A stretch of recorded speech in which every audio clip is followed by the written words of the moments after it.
Ah! Oh no. What? Ah! Ah! Oh no. Ah! Ah! No! Oh God! Oh no. No, no, no!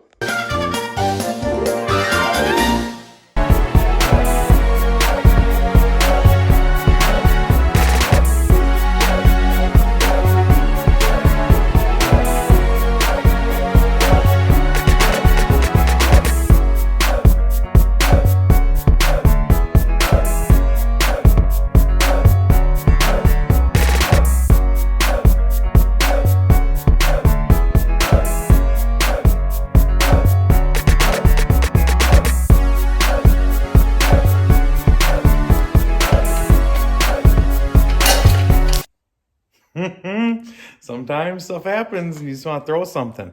We got it all cleaned up. But when I say this thing lived outside in the desert for a while, here's your proof. I'm not a critter bug expert, but I believe this is some type of bug nest. Maybe bees. Furthermore, when I took the front clip off, look at it. Look at them. Oh man, those bees have gone so fast. Just 3 years of ripping the old Turbo LS with me and they haven't even fallen out. Think about all those times when you're like, oh, when I die, I just want to keep racing. They're living the dream.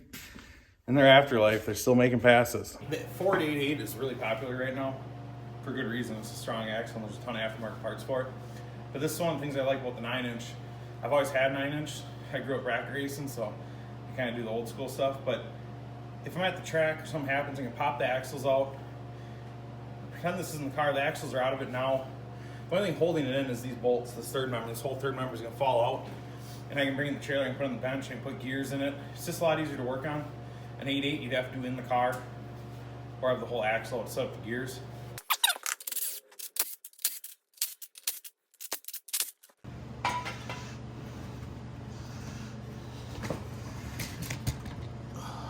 Yeah. Okay, bear with me for some time-lapse stuff here, or we're never gonna get this car together. So this is just sliding the axle back in, a little bit of RTV on the bearing, make sure it doesn't leak. Once that's in the axle retainer plate here, that's retainer plate / brake caliper mount. And then we swapped out the pinion as well. We ditched the old school 1970s pinion for a strange unit. Main reason being so we could put this collar on it. This is a tooth collar so we can have a speed shaft sensor on the rear. I don't have much data on the car, hardly any input, so this will actually be like the first input of data I have other than just factory Holly stuff. And then this is basically what we're left with after the little refurbished job on her. Not a lot of changes, just kind of cleaned up some stuff, replaced some broken bent stuff, new brakes. So I took the axles out and I was going to ship them off to get them switched to 5/8. And I took it apart and turned out that there was already a second pattern already drilled. So I just had to tap it out and put the kit in. And then we did new pads, new rotors. There's actually quite a bit to pad selection. So when you go to buy replacement brake pads, there's like 15 different compounds because like these Willwood brakes, these same style pad in all of the motorsports, depending on what kit you have. So you can flip through like 15 different compounds and figure out what's right for you.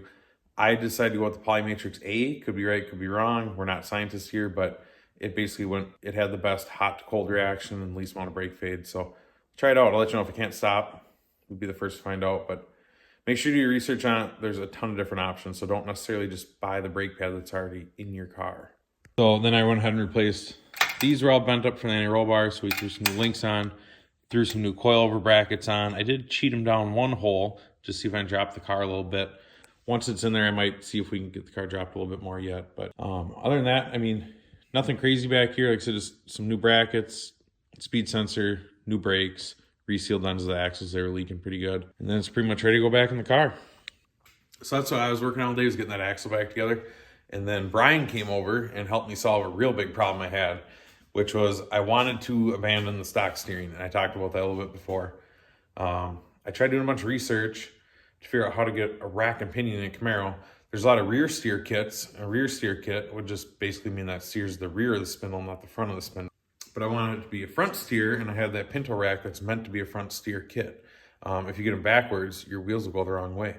So anyhow, I wanted to get a front steer kit in it. Nobody really made a kit per se. There's Smith Racecraft makes a decent one, but where my turbo mount was, it just wasn't going to work. So Brian was nice enough to come over today and remedy all of my problems.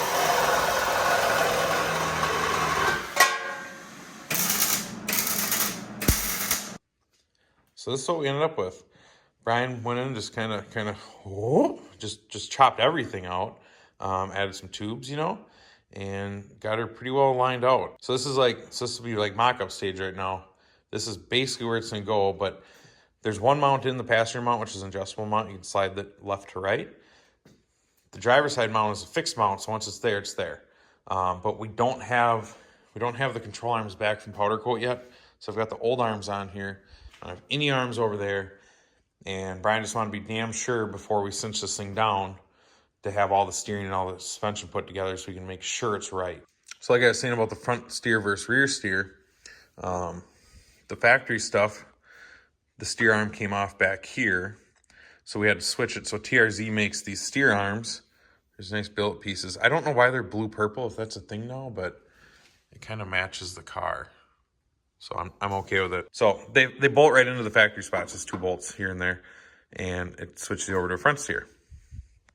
And then I've got a motion steering column, that one. It's actually for a Silverado. It's a long story why I have it, but I'm going to swap that out this week, get that in there.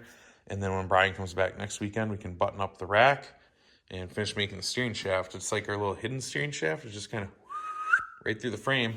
I was all worried about clearance on the motor and headers and stuff, and then Brian just took the old tunnel right through the frame, so I haven't got to worry about it. So it doesn't feel like a ton of progress got made, but that rack and pinion thing, that really took a load off because I was kind of sweating that. I wasn't sure how that was going to work out. So to be able to see it in the car, kind of the plan, takes a little bit off there. Have this rear end ready to go. We're a lot closer than we were like 4 days ago when we were ordering parts. So I'll get the control arms back this week. We'll reassemble the front end. Once Brian's buttoned up, then we can start going back there, put the motor back in, the front clip back in. And then as far as the rear, that's ready to go in. I'm just waiting on those shocks to come back, but I think we still got like 2 or 3 weeks left of lead time there. So more to come. Stand by. The car will be back. Depending on lead times, it may or may not be at I-29 on April 17th. My kid was out here screwing around, and he locked all of my toolboxes. Somehow, this tool did not end up in any of them. You bought? There you go. It's my first time ever having a camera guy. So. Is the battery fully charged? Nah. This? That's yes. Because you're a fucking rookie. Nope, she's ready to rip. Okay, here we go. Oh, this is gonna work. As intended. Ah! Well, that's odd. That's super. Anyhow. I don't know where the things. I lost the needle bearing. We're losing them. Well, 1, 2, 3. It's okay. What's the warranty like? I don't know. This is not going well. I thought this was gonna go a lot better. There we go.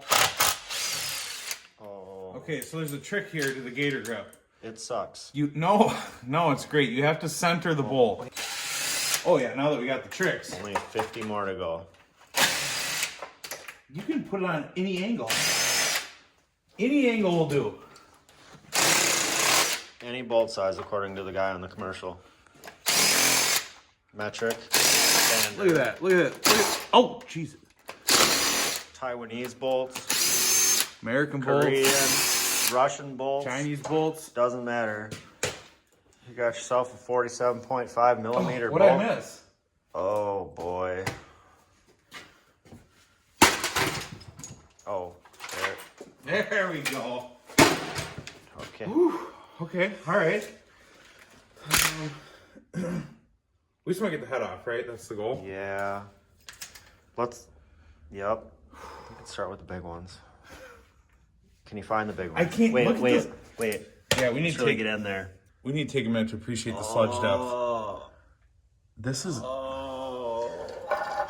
I was told it was a good runner. It's okay. I never changed my oil either. I just don't look inside my motor. Let's take a depth measurement.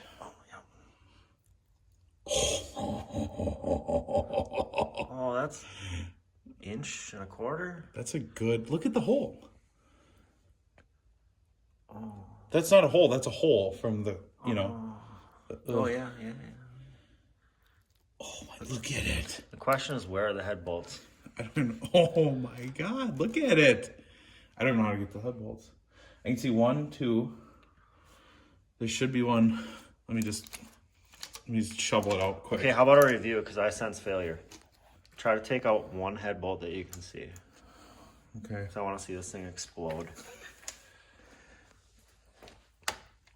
You think the DeWalt's got enough? No. She's holding strong though. Breaker bar. Okay, so She's a little gummy. the thing about the gator grip. Try a dry one.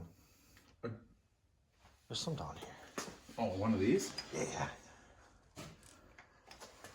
Really get in there and check the action. She ain't got the... This bird's eye. Bird's eye. Okay, I think the answer is it can't.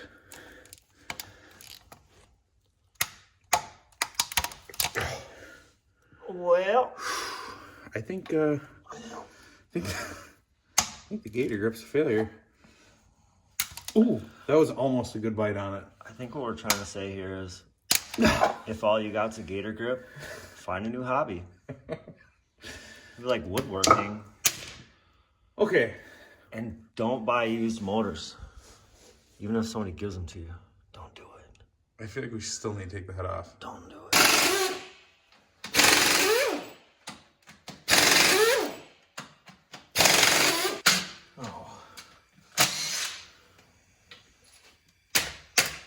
Get it with your bitch mittens.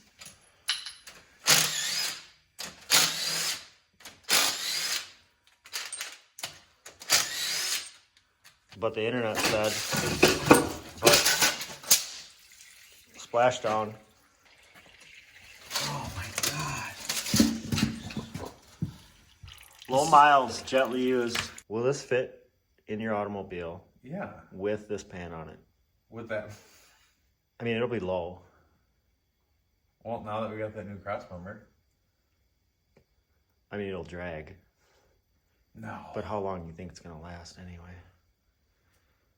Well, we just gotta get to the dyno. Yeah. Do people use Gen 3s anymore?